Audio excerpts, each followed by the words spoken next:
Maka setan membisikkan pikiran jahat kepada keduanya untuk menampakkan aurat keduanya yang tertutup kepada keduanya, dan setan berkata, Tuhanmu tidak melarangmu dari mendekati pohon itu melainkan supaya kamu berdua tidak menjadi malaikat atau tidak menjadi orang yang kekal dalam surga. Dia bersumpah kepada keduanya, sesungguhnya saya termasuk orang yang memberi nasihat kepada kamu berdua. Dia membujuk keduanya dengan tipu daya. Al-A'raf ayat 20-22. Adam dan Hawa tinggal di surga. Iblis iri dibuatnya. Ia menyimpan dendam kesumat terhadap keduanya. Iblis pun berjanji akan mendongkel mereka dari surga. Tidak hanya itu, iblis juga berjanji menggelincirkan anak cucu Adam sampai kiamat. Demi ambisinya, iblis bahkan meminta dispensasi kepada Allah untuk bisa hidup sampai akhir zaman. Ia pun mencari celah untuk menggoda Adam dan Hawa. Celah itu akhirnya ia temukan.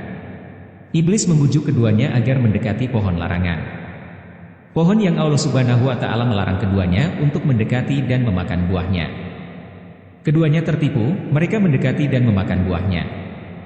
Iblis tertawa terbahak. Akhirnya, mereka semua dikeluarkan dari surga. Setan membisikkan pikiran jahat kepada keduanya untuk menampakkan aurat keduanya yang tertutup kepada keduanya. Setan tahu jika keduanya mendekati pohon larangan, aurat mereka akan tampak, karena mendekatinya adalah larangan dan melanggar larangan adalah maksiat kepada Allah Subhanahu wa Ta'ala. Fawaswasalahuma. Iblis kemudian membisiki keduanya. Waswasah adalah bisikan hati dan suara yang pelan. Artinya, iblis melakukannya secara halus, melalui bisikan hati, dan kadang tidak terdeteksi. Setan berkata, Tuhanmu tidak melarangmu dari mendekati pohon itu, melainkan supaya kamu berdua tidak menjadi malaikat atau tidak menjadi orang yang kekal di surga. Pintu tipu daya terbesar adalah ketika iblis berhasil mengidentifikasi keinginan Adam dan Hawa untuk kekal di surga. Demikian dikatakan oleh Ibnu Qayyim. Keinginan itulah yang banyak menjadi pintu tipu daya setan. Seperti maklum, setan menggoda anak Adam melalui aliran darah.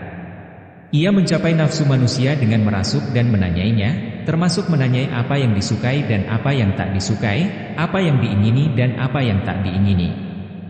Anak Adam banyak terperdaya melalui pintu ini. Setelah iblis berhasil mengendus keinginan moyang kita, ia menerapkan politik berikutnya. Apa itu? Ia berkedok menjadi penasihat bagi keduanya. Tidak tanggung-tanggung, untuk meyakinkan Adam dan Hawa, ia harus bersumpah dengan nama Allah Subhanahu wa Ta'ala.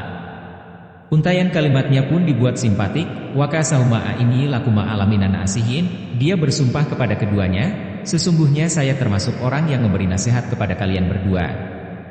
Sebuah ungkapan yang membuai, ada penegasan dengan sumpah, wakasahuma. Ada penegasan dengan kata sesungguhnya, ini, unsur objek dikedepankan dari subjek, lakuma'a sebelum nasihin, yang mengandung makna penghususan, sehingga ayat tersebut bisa bermakna, nasihatku kuberikan khusus untuk kalian berdua, dan manfaatnya kembali kepada kalian berdua, bukan kepadaku.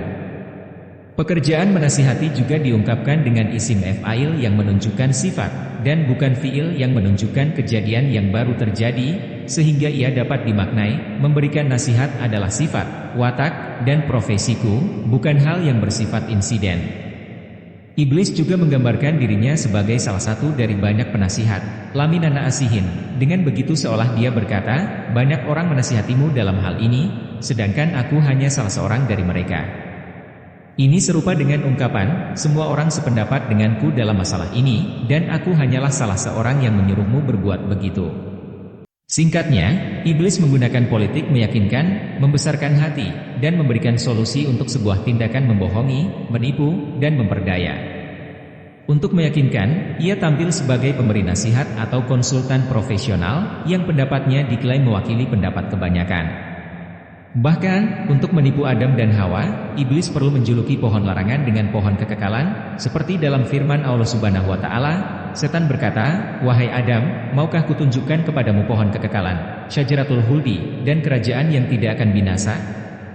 Al-Quran Surat Taha ayat 120. Politik iblis banyak ditiru pengikut-pengikutnya, termasuk pengikutnya dari golongan manusia.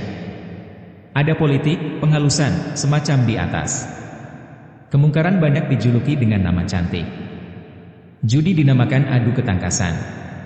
Dahulu, judi bahkan dinamakan sumbangan dana sosial, pelacur dijuluki wanita idaman, riba disebut bunga, pengingkaran terhadap ayat dinamakan kontekstualisasi, penyelewengan Al-Quran diklaim membumikan Al-Quran, pembantaian penduduk sipil disebut penegakan demokrasi. Memerangi Islam disebut memerangi teroris, dan seterusnya. Mendompleng keinginan orang juga lazim digunakan para pengikut setan.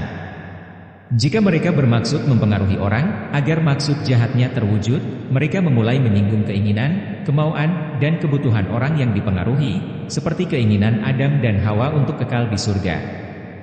Kadang, singgungan itu berupa rangsangan untuk menuju keinginan, kadang keinginan itu sendiri yang dipenuhi sebagai semacam suapan. Betapa banyak misionaris yang membujuk umat Islam dengan kedok bantuan-bantuan kemanusiaan, terutama saat mereka tertimpa musibah atau terdesak kebutuhan. Juga betapa sering bangsa Barat memperalat pemerintahan negeri-negeri Islam untuk memerangi orang Islam dengan iming-iming yang menggiurkan atau yang lazim disebut dengan politik stick and carrot.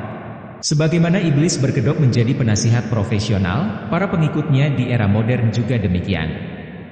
Penasihat yang memberikan arahan dan solusi. Jika iblis melegalisasi profesionalismenya dengan sumpah atas nama Allah Subhanahu wa Ta'ala, dan dengan penguatan-penguatan lain, para penasihat modern tampil dengan performa yang meyakinkan, kredibel, bonafit, dan sejenisnya karena sebelumnya memang telah diopinikan demikian. Maka, ketika sebuah negara sakit, mereka tampil menjadi dokter. Orang sakit tentu susah dan kurang etis jika membantah sang dokter, tak peduli diagnosanya keliru, juga tak peduli obat yang diberikan racun sekalipun. Betapa banyak negeri yang samina wa atona didikte oleh lembaga semacam IMF dengan dalih penyelamatan, meskipun sesungguhnya penjerumusan. Jika setan suka mengatasnamakan orang banyak, sesungguhnya aku salah satu pemberi nasihat, setan modern demikian juga. Untuk menjustifikasi kemauannya, ia perlu menyatakan bahwa ia didukung oleh banyak pihak. Meski kadang dukungan tersebut lebih bersifat klaim, misalnya penganugerahan Nobel perdamaian dan sejenisnya. Bukankah pada era modern opini media massa yang membentuk fakta dan bukan fakta yang membentuk opini? Contoh menarik dewasa ini adalah daftar kelompok teroris versi PBB yang diklaim atas masukan banyak negara, seolah daftar tersebut mewakili aspirasi mayoritas penduduk dunia. Akhirnya, marilah kita berlindung kepada Allah Subhanahu wa Ta'ala dari tipu daya setan, seperti diajarkan Allah Subhanahu wa Ta'ala dalam Al-Quran. Katakanlah, aku berlindung dari Tuhan, yang memelihara dan menguasai manusia. Raja manusia. Sembahan manusia. Dari kejahatan bisikan setan yang biasa bersembunyi. Yang membisikkan kejahatan ke dalam dada manusia. Dari golongan jin dan manusia. Al-Quran Surat An-Naas, ayat 1-6. Abu Zahra.